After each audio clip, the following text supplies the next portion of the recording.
আগামীকাল দেওড়া হাই স্কুলের মাঠে সমগ্র বাঁশরী গ্রাম পঞ্চায়েতের প্রতিটা প্রাথমিক বিদ্যালয়ের কৃতি ছাত্রছাত্রীদের নিয়ে অনুষ্ঠিত হয়ে গেল বাৎসরিক ক্রীড়া প্রতিযোগিতা।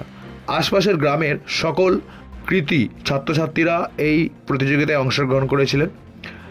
উপস্থিত ছিলেন বাঁশরী গ্রাম পঞ্চায়েতের মাননীয় প্রধান শ্যামসুন্দর মেটিয়া মহাশয়।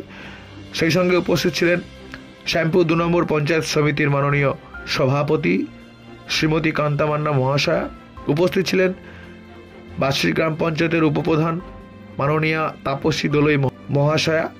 উপস্থিত ছিলেন কর্মাধ্যক্ষ স্বপন ভক্তা মহাশয় থেকে শুরু করে বিদ্যালয়ের ইনচার্জ এবং প্রতিটা বিদ্যালয়ের প্রধান শিক্ষক শিক্ষিকা সহ শিক্ষক শিক্ষিকারা। সেই ক্রীড়া প্রতিযোগিতার কিছু অংশ আমরা আপনাদের সঙ্গে শেয়ার করছি। সঙ্গে থাকবেন, চ্যানেলটিকে সাবস্ক্রাইব করবেন, লাইক করবেন, শেয়ার করবেন এবং কমেন্ট করবেন।